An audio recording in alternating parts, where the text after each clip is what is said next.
राष्ट्रमध्ये सगळ्यांचं स्वागत. नमस्कार, मी अमित गत्रे. एका मोठ्या बातमीने आपण या बुलेटिनची सुरुवात करूया. राष्ट्रवादी शरद पवार गटाचे प्रवक्ते विकास लवांडेंवरती शाईफेक करण्यात आली आणि कीर्तनकार संग्राम भंडारेंसह त्यांच्या साथीदारांनी लवांडे यांना आळंदी परिसरामध्ये गाठलं.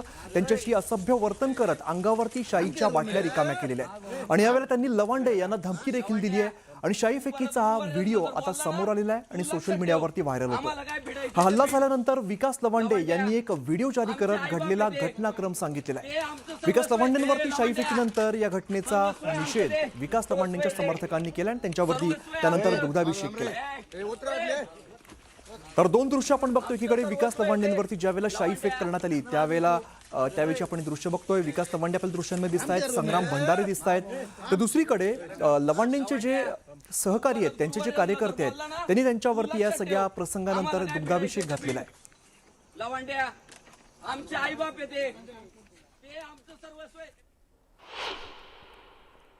म्हणायचं होतं. काय तुला घुसखोर म्हणायचं होतं ना? घुसखोर म्हटलं असतं तरी चाललं असतं. तू गुरुवार्यांना बोलायचं नव्हतं.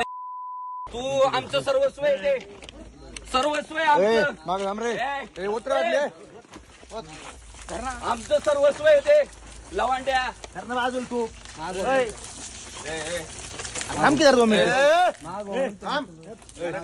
लवांड्या तू परत गुरुवार्यांना जर बोलला ना, तू लक्षात ठेव, आम्हाला काय भिडायचंय ते भीड. लवांड्या आमचे आई बाप येते, ते आमचं सर्वस्व आहे. लवांड्या सर्वस्व आहे आमचं ते. लवांड्या आमचा नादी लागू नको.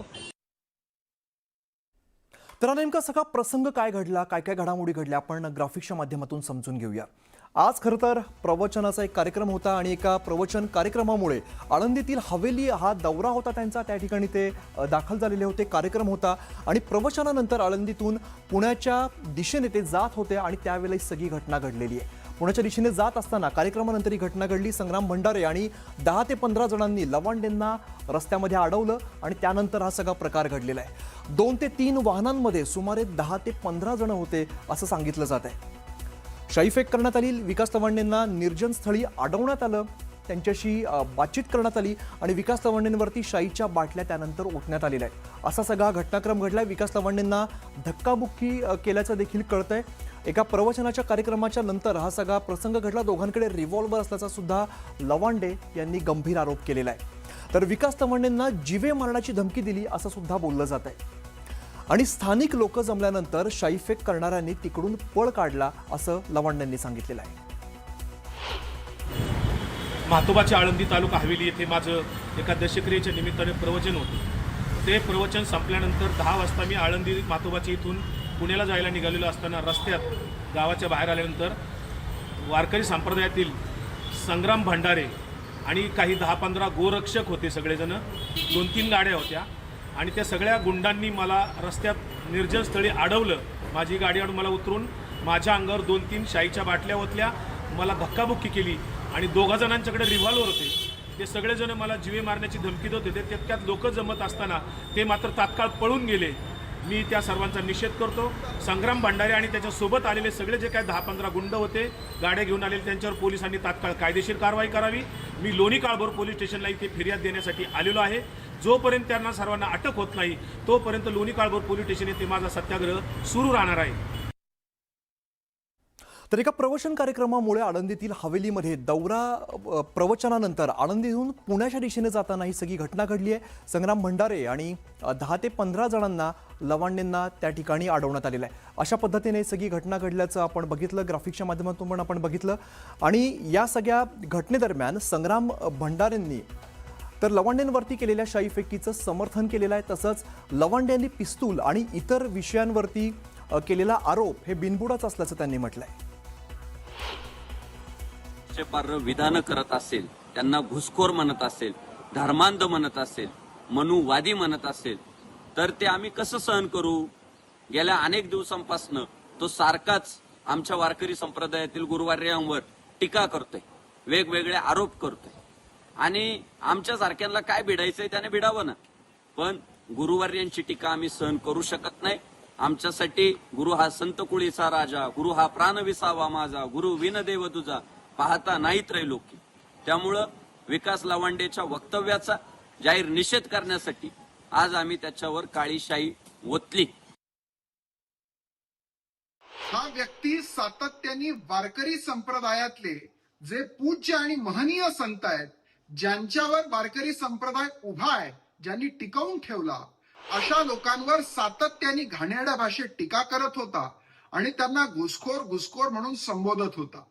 ज्या लोकांचे लाखो शिष्य या महाराष्ट्रामध्ये आहेत, ज्यांनी व्यसनमुक्तीचं आणि मोठं कार्य या महाराष्ट्रात उभं केलं, त्यांना अशा पद्धतीने त्यांचा उपमर्द केल्यामुळे राज्यभरात तीव्र अशी संतापाची लाट उसळलेली आहे आणि त्या संतापाच्या उद्रेकातनच हा प्रकार घडलेला आहे.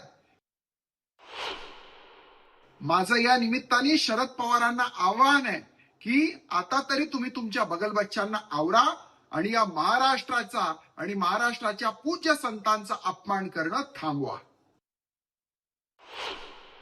एक दुर्दैवी गोष्ट आहे की विकास दादा लवांडे यांच्यावर भ्याड हल्ला करण्यात आला. त्याला भ्याड हल्लाच मी म्हणेल. आणि विकास दादांचं सुद्धा अभिनंदन याच्याकरता करेल की त्यांनी अत्यंत धीरोदात्तपणे त्या प्रसंगाला सामोरं गेलेले आपल्याला दिसत आहेत. संत ज्ञानेश्वरांनी, संत तुकारामांनी, महात्मा फुलेंनी, सावित्रीबाई फुलेंनी आम्हाला धीरोदात्तपणे या विषयाला पुढे सामोरं जाण्यास शिकवलेलं आहे. शाहू फुले आंबेडकरांचा विचार हा विचार पुढे नेण्याकरता जे लढतायत, आज मेहनत घेत आहेत, अशांवर हल्ले होत असताना दिसत आहेत. तुकोबाराचं म्हणतात की तुका म्हणे संताप बिडतील खळ घेती तोंड काळे करून या. पण ते तोंड काळं करणं ते स्वतःच्या कृतीनं करत असतात, ते कोणाला करावं लागत नाही. लवांडेंनी आधीच जे काही सगळं महाराष्ट्रात पसरवलेले जे मुद्दे आहेत ते काही संतांना घुसखोर म्हटलं आहे. त्यांच्या त्या घुसखोर म्हणण्यावरून त्यांचं तोंड आधीच मुळात काळं झालेलं आहे. त्यामुळे संग्रामबापू भंडारी यांनी जी काही कृती केली आहे ती स्वागतार्ह नाही आहे, पण शेवटी ती हजारो लाखो वारकऱ्यांच्या मनातली भावना आहे. दरम्यान या सगळ्या घटनेनंतर रोहित पवारांनी एक्स पोस्ट केले, त्यांनी ट्विट केले. त्यात नेमकं काय म्हटलं आपण एकदा बघूया. तरी एक्स पोस्टमध्ये ते म्हणतात की महाराष्ट्राचे थोर वारकरी संप्रदायात घुसखोरी केल्याच्या कट्टरवाद्यांविरोधात राष्ट्रवादी काँग्रेसचे प्रवक्ते विकास लवांडे हे गेल्या काही दिवसांपासून पुराव्यांसह आवाज उठवत आहेत. एक्स पोस्टमध्ये पुढे ते असं म्हणतायत की त्याचाच राग मनात धरून विकास लवांडेंवरती संग्राम भंडारे आणि त्यांच्या गुंडांनी शाईफेक करत केलेल्या भ्याड हल्ल्याचा तीव्र निषेध त्यांनी या पोस्टमध्ये नोंदवलेला आहे. तसंच असे हल्ले हे काही नवीन नाही आहेत. यापूर्वी सुद्धा ज्ञानोबा तुकोबांना सुद्धा मनुवादी वृत्तीने असं छळलेलं होतं असं ते म्हणतायत आणि त्यामुळे या गुंडांच्या हल्ल्याला आम्ही भीक घालणार नाही. या हल्ल्यातील सर्व गुंडांच्या सरकारने तात्काळ मुसक्या आवळाव्यात आणि हा हल्ला करताना लवांडेंना जीवे मारण्याची धमकी दिल्यामुळे त्यांना तातडीने पोलीस संरक्षण पुरवावं अशी सुद्धा त्यांनी मागणी केलेली आहे. यानंतर ते म्हणतात की अन्यथा सत्तेच्या आशीर्वादानेच केलेला हा हल्ला आहे असं आम्ही समजू आणि यापुढे लवांडे यांना काही झालं तर त्याला सर्वस्वी सरकार जबाबदार असेल असं ते या पोस्टमध्ये म्हणतात आणि पुढे असं म्हणतात की याची सरकारने नोंद घ्यावी असा सुद्धा उल्लेख त्यांनी केलेला आहे.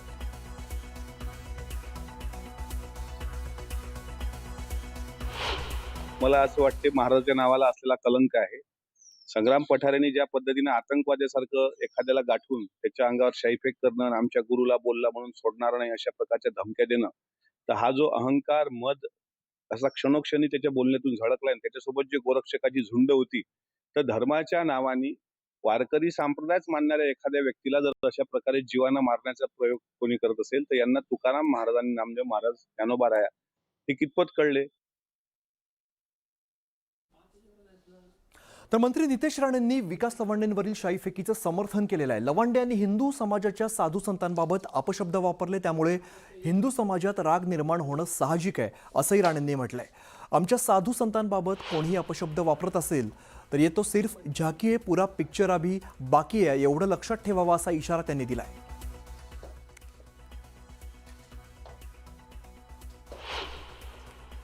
त्या लवांडेने आमच्या साधू संतांबद्दल, आमच्या हिंदू धर्माच्या महाराजांबद्दल जे काय अपशब्द वापरले, त्या दृष्टिकोनातून हिंदू समाजामध्ये हा राग, ही चीड निर्माण होणं साजेशी आहे.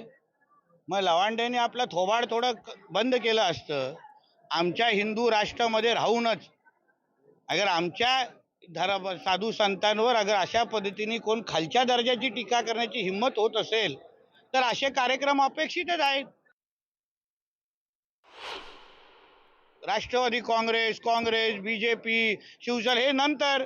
मुळात आम्ही हिंदू आहोत आणि हिंदू असताना आमच्या धर्माला वाढवण्यासाठी धर्माचे आशीर्वाद देणारे जे आमचे धर्मगुरू आहेत त्यांच्या बाबतीमध्ये कोणीही अगर अपशब्द वापरत असेल तर हा ये तो सिर्फ झाकी आहे, पुरा पिक्चर बाकी आहे. एवढं लक्षात ठेवावं आणि अवकातीत राहावं.